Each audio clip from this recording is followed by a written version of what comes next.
you never call. So there's this girl like to ball. Dinner 601. Don't be late.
Hello. Is anybody there? I believe I have this working, but I never truly know. Welcome to the Frankfort Report once again. Sorry I was away for a few days. As whoever watches this show probably knows, I went to Montreal. And I've been to Montreal for quite some time. What a lovely... Well, parts of it are lovely. But one thing that I didn't realize, I haven't been there about 20 years, and I forgot or I didn't realize, I mean, it was hard to find people that weren't speaking English, which is fantastic from my perspective, because I like talking English and not having to speak French. I did go to French immersion, as some of you may or may not know, and that was the worst thing that you could ever do to a child. For any parents out there that are, for some reason, considering sending their kids to French immersion because we're Canadian, think again. It's a horrible, traumatic experience for your child. And there's literally no reason for it, because if you want to go to somewhere kind of French and speak English, there's Montreal. Thank God for Montreal. And what beautiful architecture. It's like, where the fuck did Montreal come from? Why isn't Toronto more like Montreal, quite honestly? It's so beautiful there. Why don't we have... Why doesn't Toronto... I don't understand. Why doesn't Toronto have all those beautiful buildings? But anyways, I mean, if you're here, you're probably here because I was saying that rents are crashing, right? You don't want to hear about Montreal, where rents are definitely not crashing. That's for sure. Okay, Montreal is a great rental town. And if you go there, you'll see that they have some pretty interesting ideas when it comes to built form and entrances into the, I guess, secondary or tertiary units. So anyways, if there's anybody here, please say something in the chat. Give me a like. If you're new here, subscribe to the channel. Hello, welcome. Thank you very much for being here. The only podcast or live stream where we absolutely do not prepare at all and really don't plan to have a good show for you guys today, quite honestly. Silverchair, ahoy hoy. Well, thank you for being here. CK, I'm crashing a beer right about now. CK, how's that beer going? Because you started that a while ago, it looks like. You mentally prepping for the spring fire hose of supply. I personally am not prepping for any fire hose of supply, although I suppose it makes sense that there will be more supply. But, yeah, I mean, I don't really have to prepare for the fire hose of supply, I don't think. But what do I know? I'm just a dumbass who can't read patterns in the market and has not been successful at all in my career developing properties in the city of Toronto, which I don't know how many of you people out there who know so much better than I do about everything, if you've ever developed a property before. But, no, the answer is no. I'm not mentally preparing for the spring fire hose of supply, although I am disappointed to see today. Do you want to hear something disappointing, everybody? Because it was pretty exciting at the time. Quite honestly, there was a house for sale, not TK either. Big Boy Ron. Oh, Big Boy Ron. Yeah, we can talk. We're going to talk about me and Big Boy Ron on Twitter. But a house on my street just came up. And it had sold firm, I feel like it was a couple months ago. And it was a great price, at least for me. It was a great price for the street. And it looked like everything was hunky-dory. We met the people. We know it's my wife's cousin's friends or something like that. And everything looked good. And then I get an email today that says that the deal fell through. And that sucks. The deal fell through, okay, on a firm single family house. And I believe that the reason why, and I promise you, we are going to get to rents crashing, but the reason was because they couldn't sell their house for what they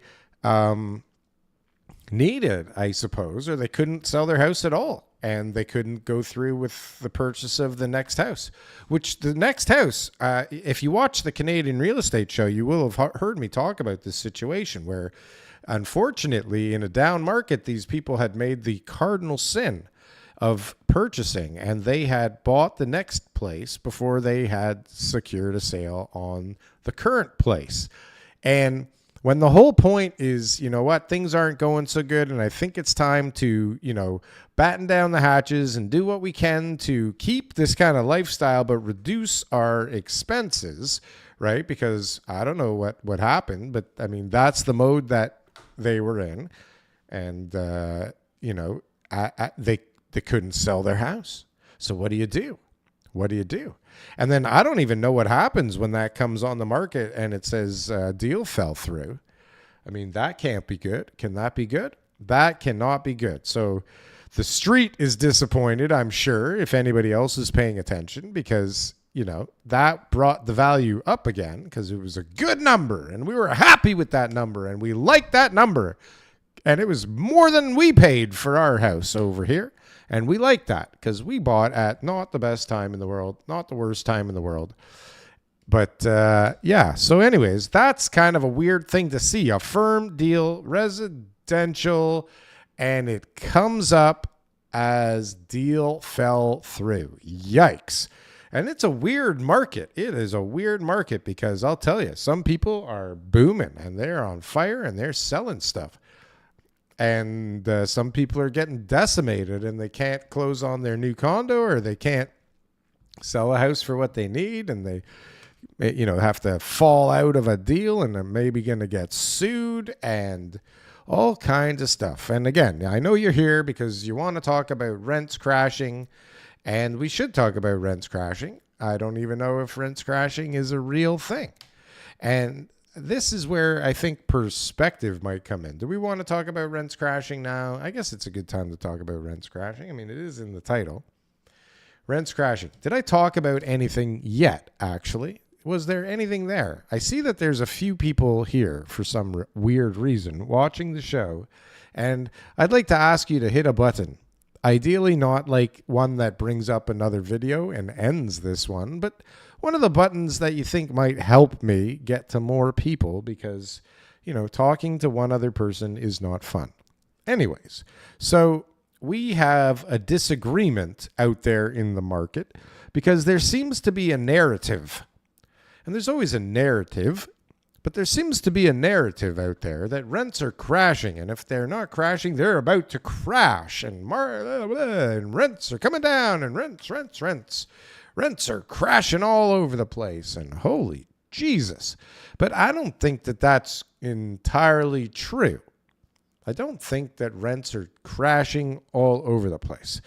I will concede, however, that they have gone down from their peak. Okay. And this is where crashing and maybe getting a little bit more regular or regulated or down to earth is dependent on your perspective and I suppose entry point into the rental that you're dealing with, right? So, for example, if you own the property for 10 years already, okay, and you were used to rents that made sense back then because you were actually an investor, okay? You were actually an investor and you weren't looking at appreciation in the market. The house cash flowed. It made money, okay? And then the whole world went mad. And so like everybody else, if you were able or you had turnover in your units or you were able to figure out a way to increase the rents, you did. You did as much as you could because that is what most, not every, like only 99.8% of the landlords get as much of the rent as they possibly can. And that's actually probably not true because I've seen, foreign owners who trust people locally that really don't do the building the service that they're supposed to be doing it. But that's a side story for now. We're talking about crashing rents and perspective on whether they're crashing or whether or not they're just going back to normal, right? And that, again, it depends entirely on whether or not or when you bought it and how you bought it and I guess, what your intentions were when you bought this thing. So, I mean, if you were a dummy, okay, and you bought the thing, whatever it is, if it was a cottage on the lake, if it was a condo in a dog crate condo downtown, if it was a house in Barrie, whatever the hell it was, if you bought it at the peak pricing and you used some crazy number that you were hopeful to get on your rent, okay? And you based everything on this ideal perfect situation, you might feel like rents are crashing for you right now, right? Because they probably have come down a considerable amount from, where you were able to get it a couple years ago. And maybe depending on where it is, it's not a considerable amount, but it is an amount nonetheless. And what used to go for $3,200 a month is now at $3,000 a month, or maybe $2,900 a month. But what I noticed and what I put out there, I mean, I've talked about this many times, the high-end stuff and the large high-end stuff and the nice large high-end stuff that's being rented in the market is getting some nutty numbers. And that isn't hyperbole. I actually got a report today that quantifies this on top of all the research that I personally have done. And can I just point out for a moment the amount of people here versus the amount of likes that I have versus the amount of people talking in the chat? It's literally like there's nobody here except for me. And I suppose that's one format, but I tend to have a lot more fun when there's more people here and we have some fun together in the chat. But having said that, it seems like we have a bunch of people here at the moment that don't want to talk and just want to listen to me drone on and on about a crash in the rental market. And so again, if you were a bozo and you bought at peak pricing, that didn't even make sense. Like you paid over asking and rushed in and you were looking at like the appreciation over the next 5 years as your formula to success. And you were okay maybe losing, if you didn't get $8 billion a month in rent or whatever, right? If you didn't get $18 billion a month in rent, you were, it was not going to pencil. And you went forward with it and somehow managed to get an appraisal. Okay. Somebody had to believe that you were going to be able to get that rent because you paid the price that they said was cool, right? You following? Everybody following me? Somebody like me. Give me a like. Okay. Anyways. So you see, so from that perspective, right? When rents come down to even close to earth, because I mean, during the COVID days, the rents went banana boat mental, right? Went absolutely banana boat mental. And when they did that, that was good times. Things flew off the shelf. There was a rental crisis and everything was good. And now we're here. Now we're here.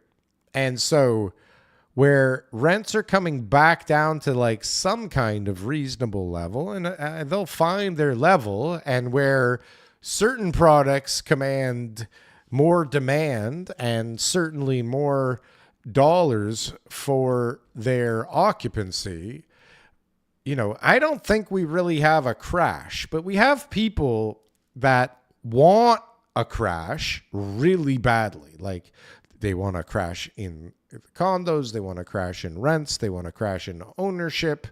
And I don't know, like I feel like we crashed a long time ago, right? Crash is coming, says Silverchair, of course. And I mean, maybe you're right. Maybe the crash is coming, right? Maybe what's going to be? The tariffs are going to cause the crash. But like down, gradual down, more competition to absorb, shady stuff on the market that nobody wants. I don't know if it's going to crash. It's just really adjusting. The macro causes the crash. What the fuck is that supposed to mean? The macro causes the crash. Like which part of the macro? The government that's closed, the tariffs that are coming, the division in the premiers of each province, the fact that Indian dude Arya Chara is actually gaining in the polls and has all kinds of money behind him. The fact that we're threatening to do things that are maybe harmful to our economy. Maybe they're not. Maybe we have the upper hand when it comes to these things. But like, here, this is the macro in a nutshell, aka rising unemployment, total lack of speculation, and increasing supply from a fire hose of building that occurred in the previous cycle. Okay, take out the word fire hose. Okay, take out aka. Okay, rising unemployment, lack of speculation. Because there isn't a total lack of speculation. Sorry. I mean, there are still people speculating, right? It may be not in the same way as they were, but there's still guys out there speculating. I'm one of them, for God's sakes, right? So there is speculation still in the market. An increasing supply from buildings that occurred in the previous cycle. Okay, so yeah, there's a lot of shit from the previous cycle that people don't want. And listen, everybody kind of concurrently got greedy and built stuff that, the market wanted at the time, but nobody really wanted at the time, right? Because really, I mean, who is growing up, who's growing up a little boy in Toronto, okay, living in their beautiful 2-story house with their parents in Thornhill? Who's growing up a little boy from Thornhill going, I can't wait for the day that I save up for my 400 square foot condo, in the 54th floor of the whatever the fuck building. Okay, who the hell is saying that, right? Who's growing up in India going, I can't wait to get to Canada and find a job and rent the tiniest piece of shit on the planet. I can't wait to have my guests walk through the bedroom in order to get into my family room or my kitchen. Okay? So we got, yes, a bunch of people that got crazy, got sucked up in the way things were, and those were the way things were for a lot of people. And I mean, I don't know. I didn't buy any pre-construction condos during any of that time. And I certainly had no issue developing sites for other people, but it was hard for me to make sense out of like, who the hell is buying this thing? And people were buying them. I mean, the system pushed people into buying those because how else do you make money here in Canada, right? But, I mean, is there so many that aren't closing? We just had a conversation, actually, on the Canadian Real Estate Show. We just recorded it a little bit earlier today with Mr. Mark Morris. And he was talking about all kinds of stuff going on in the condo sector and, you know, things that were purchased for $1,600 are now being assigned in the low thousands, maybe even 900s. And that is not good for anything. Okay. Not good for anything, not good for anybody. And what does that do to rents? I mean, I don't know. Don't people have to live places still? I mean, maybe people did come from other countries fine with living in 500 square feet with 3 roommates. I mean, have you seen that guy on TikTok? Maybe I should open this up because I've talked about him before. His name is Dink, and he's a comedian here from Toronto, and he's doing tours of people's houses. Hang on a second here. I don't know if you guys were able to hear that or if we fixed that problem. How do I... It'd be good if I knew how to use this and maybe if I was a little bit prepared. But Dink is like taking people to places in Toronto to see if they're a ripoff or not. I don't know if you guys have seen this. Can you see my screen? I don't know if you can see my screen right now. I hope you can see my screen. It looks like you can. But okay, this is funny. So this is this a ripoff or not? Toronto ripoff or not? Does this look like a ripoff to you? This is funny. Hopefully you can hear it. Is there a volume? Okay, let's see. Back to another episode of the only show that takes you. Can we fix that? Okay. Welcome back to another episode of the only show that takes you inside someone else's apartment so you can judge if it's a ripoff. It's MTV Cribs for broke people. What's your name?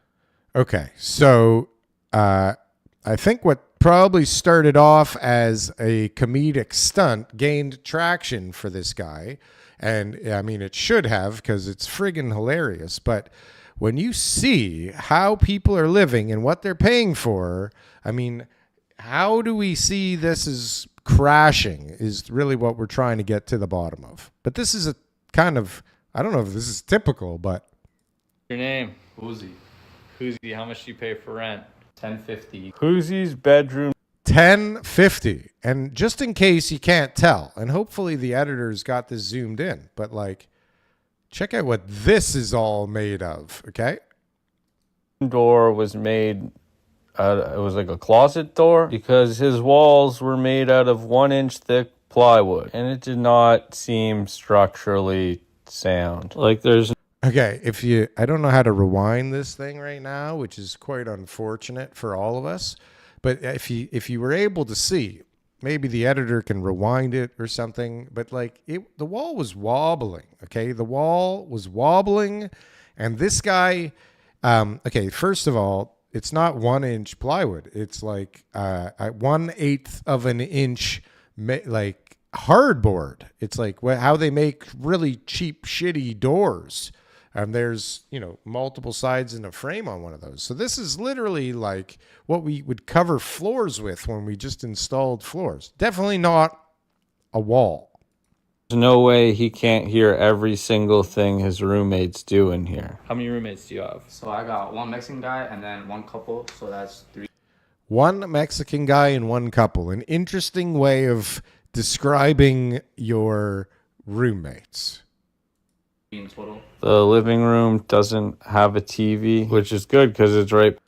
So you have a Mexican guy, a couple. I don't know if it's 2 males, 2 females, a male and a female that thinks it's a female and a female that thinks it's a male, and or possibly 2 people that like to dress up as ponies that are both dogs.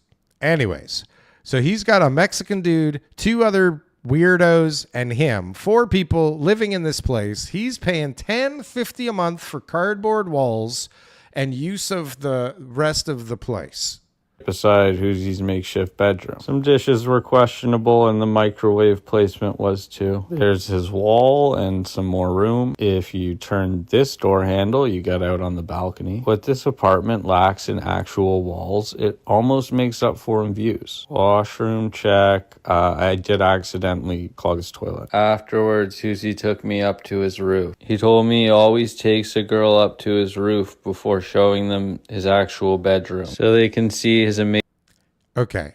Can you imagine having to bring the opposite sex or the sex that you are attracted to back to your apartment and into your cardboard room, which I mean, I guess if you live in a tent city, this sounds like a dream. So again, perspective, I suppose. But Jesus. Amazing view of Eglinton Station. Hoosie's a student at George Brown trying to train to become a chef. If you're hiring in Toronto, hit him You know up. what it is? Like life, bro. Welcome back to Life, bro. That's friggin' funny. Okay. So that's Dink on TikTok if you haven't seen him. But how crazy is that crap? Okay.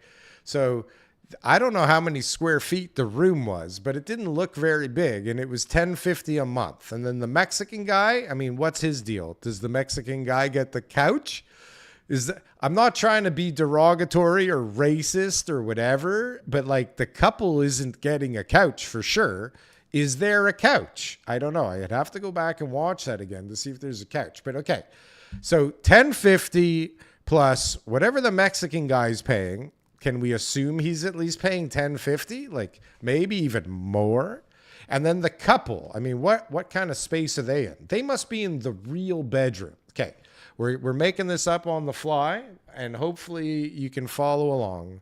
But we've got Huni, or Huri, whatever his name is. We've got cardboard wall guy, $10.50 a month. We've got... what's a good Mexican name? We've got Juan from Mexico.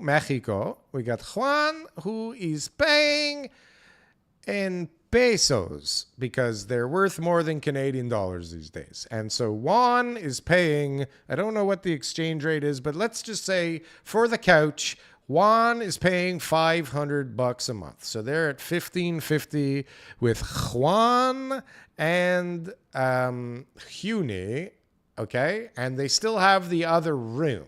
And let's say that the other room, it's like a real room. So like they're going to be at least $2,000 a month. Okay. So you got 2, 3, 5. Is that reasonable? Excuse me. Is that reasonable to assume? So $3,500 a month for that little apartment. That's pretty crazy. And it's old and it's shitty. And it doesn't really have appliances. So that's probably pretty good for whoever owns that unit. So, okay, I don't think, at least to me, that seems like a crash on any level whatsoever. I don't know if I have another one of his. Here's another Toronto rent ripoff. Let me get this thing queued up for you. Can you see that? One moment, please.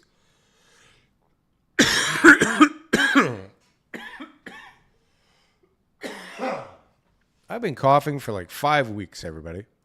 To another episode of the only show that takes you inside someone else's apartment so you can judge if it's a ripoff. Welcome to MTV Cribs for Broke People. We are at Alex's apartment, and for the first time in this show's history, Rent. About $1,200 a month. we might $1,200 a month. Look at this. have actually found a good deal. The apartment is 600 square feet and one bedroom. $600 in one bedroom. Shit. What was the rent? $1,200? Okay. That's not expensive, is it? I don't think that's expensive. Located near Fort York. The balcony is cute, and the view screams we are trying to build as many condos as humanly possible. Alex showed me some of his prized possessions, his Sega Genesis, his favorite music, and some art he was proud he drew. How long you lived here, Alex? About 10 years. Bathroom check. 10 years and 600 square feet. So that kind of a human actually exists. Holy Jesus, really? Wow, could you live in 600 square feet for 10 years? I'll bet you it's not even 600 square feet. Yeah, I'll bet you it's less. I bet you he wishes it was 600 square feet, and that's just what he tells the ladies. I always make sure to test out each bathroom by taking a number 2. Alex's apartment was cute and cozy, which is It passed the number 2 test, and it's cute and cozy. kind of a rarity in Toronto. He also had a beautiful collection of plants he's been growing for years. So what do you think? Is this a ripoff or... I still think it's a bloody ripoff. Did you see that balcony? I mean, Jesus. Is that like something that you would want to have? Do you want to have like that little tiny balcony to go outside? And like, what if, I don't know, I'd feel like if there was a gust of wind on one of those little balconies that I would be dead, right? And I mean... a balcony is a nice thing to have when you're on the 54th floor because you don't want to go down to the park, right? And fuck, if you smoke at all, I mean, you need a balcony that you can at least kind of like, you know, stretch out your arms and not be off the balcony, for crying out loud. Okay. Is there anything going on in the chat? There's a lot of people here. I mean, it's kind of a pathetic amount like as a show, but for us, it's pretty good. But like, nobody's liking anything. Nothing's really happening in the chat, guys. Come on, you guys are part of the show. Otherwise, what's the point of doing the live thing if you guys aren't going to participate and you're just going to listen to me ramble on and hope that maybe at some point I'm going to say something beneficial, which is there's a high likelihood that there will be nothing that is beneficial to anyone except for me. But having said that, okay. It's not only condos that were overbuilt in the previous cycle. I showed you the 2 million McMansions that popped up all over King. Blah, blah, blah, blah, blah. There's barely any of those. I don't think that's a big issue. I mean, those are owned already. Who the hell is selling those right now? Why do you have to sell that right now? I guess if your mortgage renewed, there's a lot of people with a mortgage renewal that's going to eat them, I suppose, in the next little while. And there are quite a bit of mortgages coming due in the next couple of years. And there was a lot of stupidity. But it's okay that the stupidity goes away, okay? It's okay that the stupidity gets cleaned out of the system and rinsed away or washed up. I mean, what's wrong with that? I don't know. I don't think there's anything wrong with that. What else we got here? Anybody else? Anybody positive? Sup D-Man says, rock the Casbah.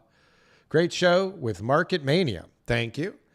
It was one of our finer efforts. I do agree. It was, if you're not subscribed to this channel, I don't know what's wrong with you. But really, if you're not subscribed to that other channel, then what's going on? What are you doing? But we did have a couple of great shows recently. We had Luke from Market Mania.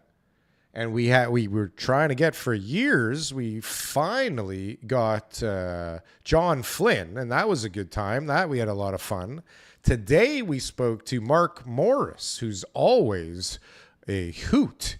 And next week, what a show are we going to do? Smash that like button, you pansies. That's right. Listen to Rock the Casbah. Next week, we are having on the show, we're doing a whole expose on this BG Wealth Management Fund, who is fucking the shit out of a bunch of elderly people, maybe some not so elderly people, but this motherfucker convinced all kinds of people to take their life savings and refinance their houses and take out lines of credits. And it was a sure thing. I swear to God, it was a sure thing. I don't know what happened. Owen Sound was supposed to boom, right? It's not my fault that the market went upside down and China. It's not my fault, China. What do you want from me? It was China and Russia. Those fucking Ukrainian bastards and Trudeau. Anyways, what the hell am I talking about? Rents crashing? Is this what I'm trying to talk about? I am having a tough time talking about this. Good luck to you, Mr. Editor. Okay, let's see here. Sup, D-Man. Great show. Yeah, we said that. Okay, cheers, CK. Rose Overdose. I think in reference to CK crashing a beer right now, but then he disappeared. So we don't know if he crashed on the beer or the beer crashed on him. Things are heating up. Let stand in minus 20 on a roof. Okay. In California or Florida. How about if you just moved to Florida from Canada recently? How would you feel then? Have you seen what's happening in Florida? Where do you get your news? Do you get your news from Dink on TikTok like I do? Because if you don't, you're getting your news in the wrong place. But it's snowing in Florida and considerable amounts of snow and accumulation. So imagine, you escape from Canada, and one of the main reasons has to be the fucking weather, because the weather here sucks such shit. That's another story. I don't know if you saw the live stream the other day from Montreal, but fuck, that place is cold, man. I heard it was actually colder here in Toronto. But my jaw, some of you would have liked this. My jaw was frozen shut. I couldn't even talk. I couldn't talk properly. Anyways, okay. Bring the beer, making jobs in Canada. Right. Sup, Michael Pham. Hello, Michael Pham. Bro, you can't use students as a proxy for rents. Okay, listen. Who the fuck was dumb enough to use students for a proxy for rents? And look, these were not the students like back in the day. Okay, before COVID. These were not the wealthy Chinese students that were renting a beautiful place and paying 3 years in advance, right, to live in a great part of town while they're doing their studies here and really, truly planned to go back. Maybe launder some money while they're here.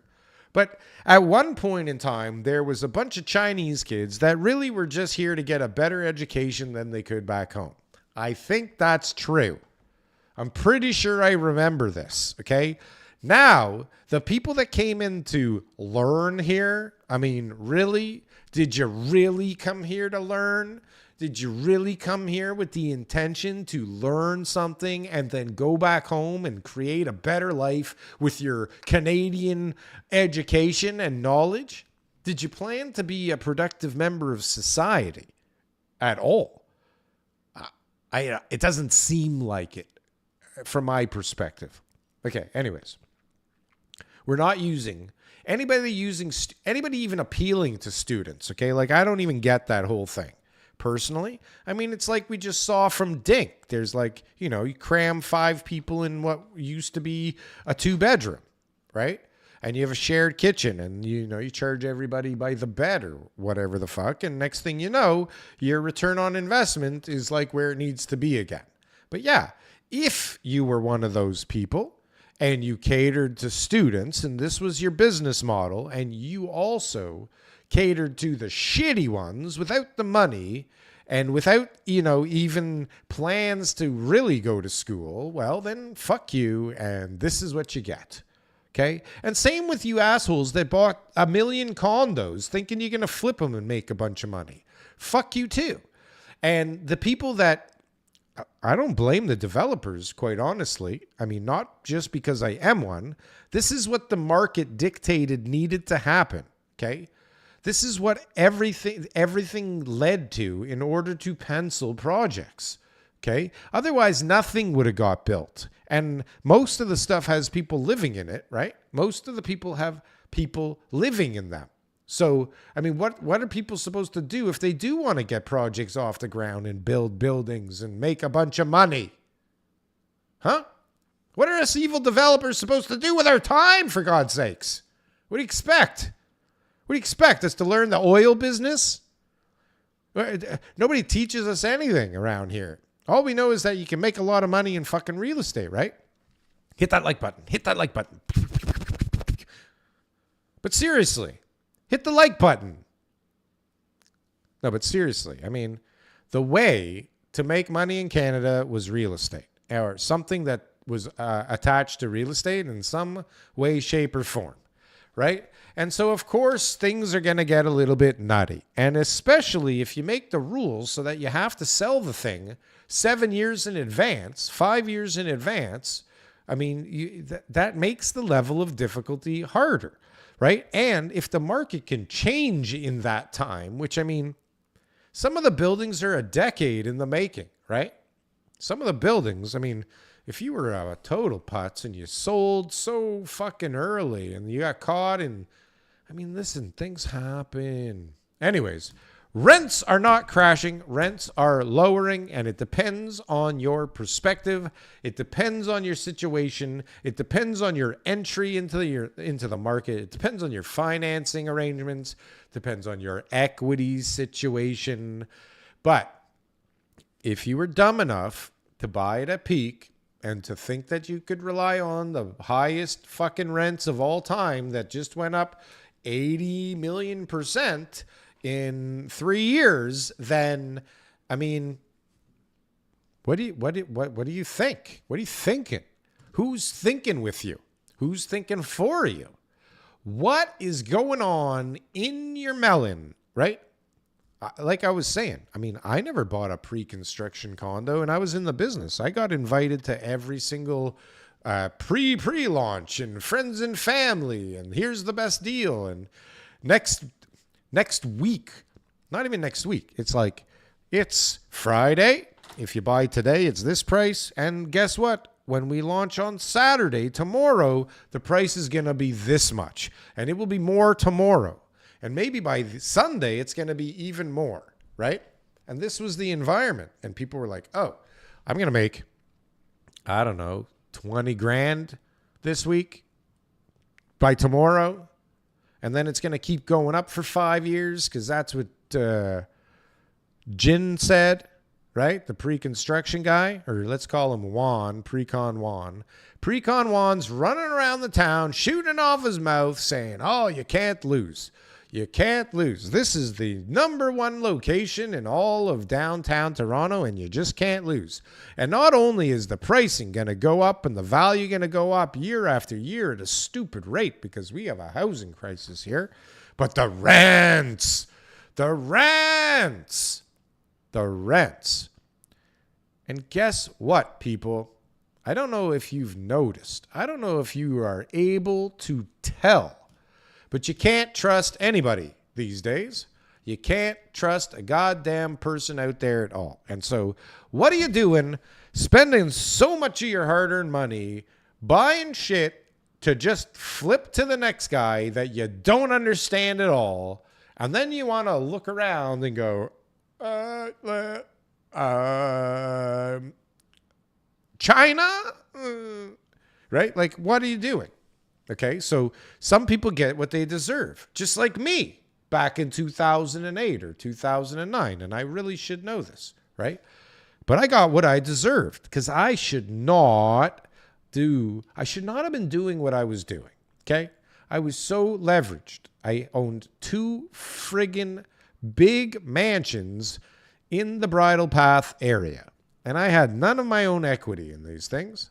And I was just stretched to the gills, and the market shifted, and I didn't know what I was doing, and I was a rookie dummy, and I got what I deserved. Why?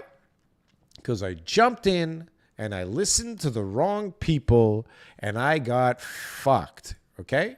Because the right guys would have said to me, hey, maybe don't do 2 right now, because the market's like a little weird, right? On a macro level. Maybe chill the fuck out a little bit, right? But this is what happens, right? Everybody's going mental. Everybody's making money. Everybody's fucking everybody. It's a gigantic real estate orgy, right? And it just keeps going on and going on. And people keep dumping cocaine into the party. And it's a great party with money and coke and girls and guys and trans people. And it's Canada. It is maple syrup all over the place in bottles, right? And we're having a big Diddy party up here in Canada with real estate. And the party just won't end until we invited some really weird people that just didn't get what was going on up here. No, that's not really what happened. But they did fuck up the market, and there was exuberance. But it was really those bloody interest rates, which were really here to save the day in a moment of despair. And it was a decision made by a bunch of morons. And, you know, morons with maybe good intentions. Likely morons that are really trying to decimate our economy and our country so that we can become bigger slaves than we already are. And somebody can control everything that isn't currently in control of. And they can have, apparently they want our natural resources. And apparently it's something that we don't want to give up. And this guy here, fuck, I'm not on topic at all here. Okay, rents are crashing.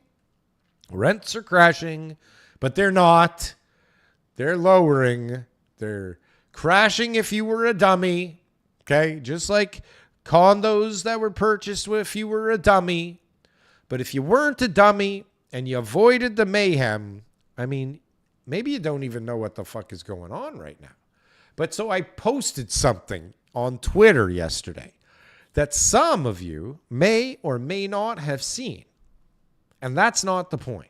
Although, if you are here and you're actually watching this and you haven't liked and you haven't subbed and you haven't commented or put something in the chat, maybe you could go over to Twitter and follow me over there.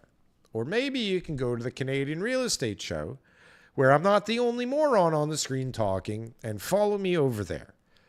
Or maybe, apparently, okay, rents are crashing, but they're not. In some places, they're actually getting stronger. In some segments, the numbers are staggering and stupid. Okay? Will that continue? I don't know. How many beautiful luxury new real luxury, whatever that means now, how many new rental buildings of that sort are being built currently?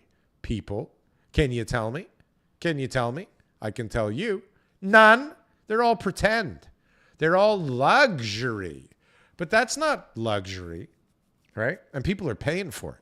So wait till some brilliant guy comes along and builds a real luxury, like real, like, you know, in the lap of luxury. Wait till that happens, huh? That's going to be crazy, I think. Okay, let's see. Bro, you can't use student. Okay, we said that. Students live in shit conditions if rent is $500. Okay, but there is still plenty of students. I mean, that guy was culinary school. That guy's not here to fuck around with a visa, right? And bomb anybody or do some weird shit. That guy's here to fucking learn how to cook and maybe make a living in one of the best cities in the world for cooking, for restaurants, for food. Although Montreal had some good food. Expensive, but it's expensive here too. But, okay, I don't know what the couple did. The Mexican guy, I don't even know if he's legal. Maybe he's not legal. Maybe that's why he's being referred to as the Mexican guy.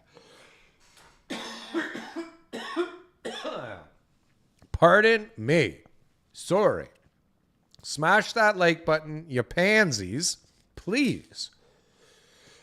I get all my news from this show. That isn't stupid, but it's hard to get if you got to like weave through the craziness to get some news. And wait, I got some news here. I got some stuff to talk about at some point. I'm actually going to get to talking about something here. I don't know when. Okay. After living through that financial struggle, do you have anything in place to protect yourself now? Emergency funds, leverage ratios. What do you use to protect yourself from crash risks? Well, so I did learn quite a few lessons from that time, and I did protect myself in all kinds of ways. Probably not ways that my partners would appreciate me sharing live on YouTube. But let's just say that my capital is safe. The downside risk is very mitigated because of the ability to zone them very quickly. And for far more than most suspect, especially the sellers.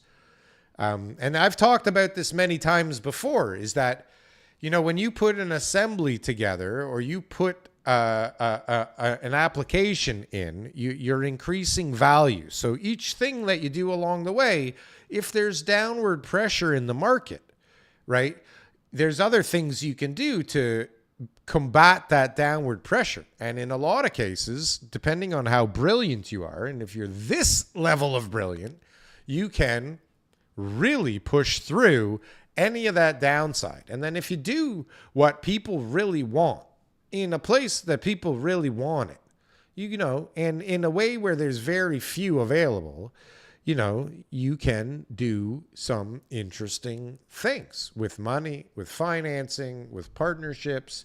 So, I mean, it depends, I suppose, what a crash looks like, right? But I also bought something that before I even closed was appraised at higher than I purchased it for. And then I got to zone it and, you know, remove all of the risk with the rental replacement and height that I was suggesting, and on and on and on. But multiple ways through no guarantees of my own and things like this.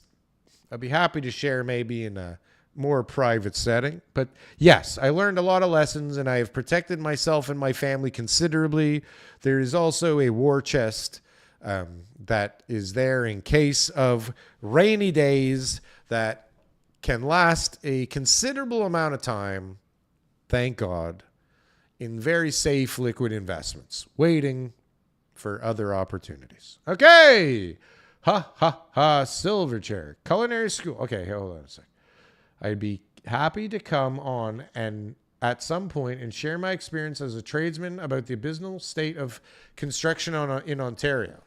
And yeah, I mean, I guess it depends where you are on that chain. There's some people that are really super crazy busy still. There are some people that are making the transition to general contracting from working on high rise. There are people that are going to be needed soon on these purpose-built rentals that are all coming down the pipe.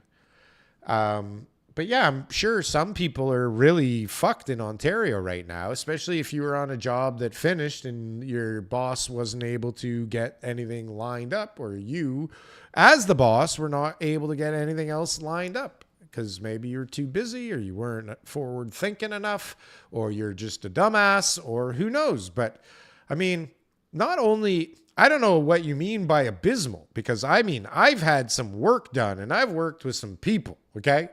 And the work is abysmal and the attitude is abysmal and the knowledge and the experience is abysmal and the craftsmanship is abysmal. But there's plenty of those. They're everywhere. Anyways, I don't know what the fuck I'm talking about. Culinary school, LOL. I went to engineering school. If you didn't live at home and commute, you lived 10 to an empty beer bottle little shithole. You live 10. Oh, okay. Well, I mean, I knew a lot of guys who didn't live like that went to school. But anyways, We're well on the way. It's Summer of Silverchair, baby. Also, Love Silverchair, the band. Same, their old shit is great. Okay, nobody's saying anything productive. So, what happened on Twitter? Check this out.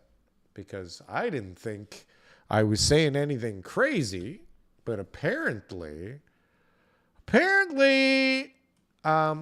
okay, so here is me, Darryl, the Assembly King Frankfort, at Frankfort Darryl. Easy to find me. Come join the fun. Sorry, but rents are not crashing. Rents on shitty apartments might be. Desirable rental units are getting over asking. I know of 2 that happened yesterday. Some people are desperate for a nice place to rent, and I was smart or stupid, depending on your perspective, to tag Ben Rabideau, Daniel Foshin, Ron, the mortgage guy, Ron Butler. Everything's fucked! Okay, Ron Butler. And so, I had insight. My daughter just did 2 leases, both above asking price. Nice place. People that really wanted it and really needed to move in. And then Ron says to me, what the fuck anyways? Hey, Darryl, very sorry your real estate business had gone in the crapper, but please, promoting misinformation to grasp at commissions never really looks good. And I said, what the fuck is this, Ron? I don't make commissions. What misinformation? It happened yesterday. Facts. Okay? And then everybody proceeded to tell me how big a moron I am and how prices have come down and how, maybe they didn't come down because the sizes are in half and all kinds of stupid shit. And everybody started pounding on me, which is always not fun to be on the receiving end of a Twitter pounding. But so Ron, the mortgage guy, okay, who I gotta say, okay, it's hard to listen to him sometimes, quite honestly, but people love him for some stupid reason. But okay, listen, you attack me, you fucking asshole, for no reason, because I post something that's true, okay, and that's not really nice. And I don't have a real estate business that I make commissions on, that I'm trying to spread misinformation about. I'm spitting facts, bro. My business isn't coming down crashing, okay? I don't have to worry about all the fraudulent mortgages out there and coming up. And I don't have to worry about having access to the CRA box that shows what your real income is and all of my money disappearing overnight. That's not me. But anyways, I don't think rents are crashing. I think they're going down. I think it's like anything else out there. It depends what the hell and where the hell and what's going on and the opportunities that are out there. Okay? So if you have something really nice, and I don't know how many people are looking for something really nice, but out of the whole of the people looking for anything at all, I got to think that the people looking for nice stuff is small, but enough to absorb the actual nice stuff that's out there. But what do I know? I'm just a moron who knows of, leases getting leased, done deals, both above asking. And I'm pretty sure that there'll be a third on the list today or tomorrow. And why is that? Because all of a sudden, for the nice one, there's demand. Okay? There's demand. Right? Supply and demand. That trumps all. I don't care about your macro. Okay? I don't care about your macro. If I got the best thing on the planet right here in my hands, okay? This is the best bottle cap you're ever going to find. It's so great. There's only one.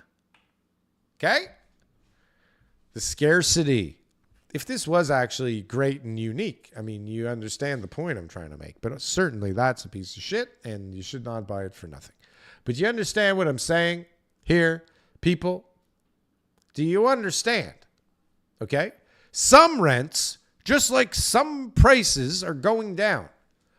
But like, go talk to TK or watch TK this Sunday or last Sunday, where he says multiple offer situations.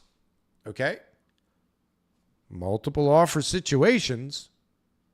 That sounds like a supply-demand imbalance to me, because if there was an oversupply of the stuff that these 15 people were looking for, they wouldn't all be offering on the same place, would they? Would they, geniuses out there listening to me, waiting for me to die? Huh? Huh? Anyways, I'm off the rails. But okay, so there's other stuff here that we should look at together. Because Shazzy says, cracks in the rental market reveal a grim fight. Tenants armed with data versus landlords scrambling to prevent financial bleeding. Remember those endless rent hikes and rent evictions? Tables are turning. Payback's a bitch. Yeah. And then here, Shazzy, the goalie, Mr. Positive. The rental market is cracking. Not crashing, cracking. Tenants fight back with market data. Landlords fold, really? In Oakville, tenants paying $32.50 a month for a 3-bedroom townhouse are pushing back as the market dips. A tenant asks, can rent renewals reflect market drops? Let's see what others say. A tenant says identical units in their building now rent for $400 a month less. They're waiting out the lease to save. $400 per month in savings translates to $4,800 a year. Tenants are increasingly aware of market gaps. One renter negotiated down $150 a month after providing comparable rents to the landlord. They locked in a cheaper lease instead of moving. Proactive tenants using market comps as leverage. Landlords are conceding to prevent costly vacancies. Ooh. So this is a totally different side of the story, right? 4, a landlord admits lowering rent to retain golden tenants, emphasizing tenant. I don't know if these are all the same situation, and it's probably a whole bunch of malarkey, and it's, listen, it's not every situation, but there seems to be, obviously, like anything, multiple markets and multiple stories and multiple things going on. And I mean, this must be in a building where there's like so many units for rent, right? Because, I mean, how else does that happen, right? I mean, how many rents turn over all the time in desirable buildings that have good conditions and reasonable rents?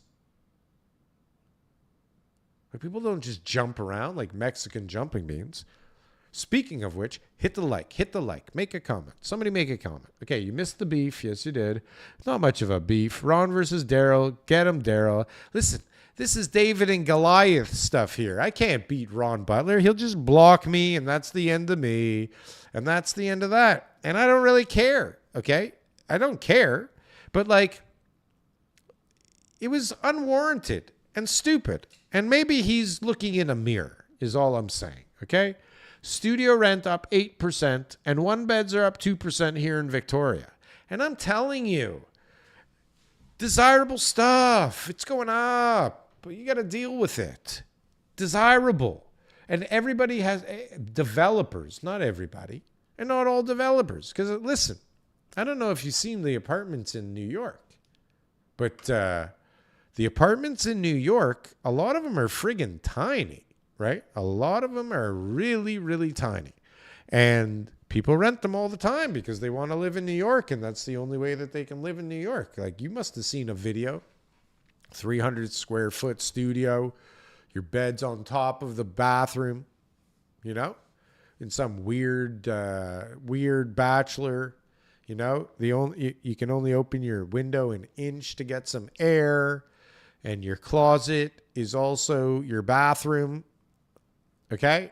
Like, and they rent. And I'm sure there's cycles where they're less desirable. I don't know if they're overbuilt ever, but I mean, we got to start getting back to building stuff that people actually want to live in. And maybe people want to stay in for the long term, you know? Maybe people will line up to live in or fight to live in, join waiting lists to live in because they're so great to live in. Instead of just a marketing campaign to fuck everybody out of a whole bunch of money and to hope that you're not holding the bag when it comes time to close on the deal, right?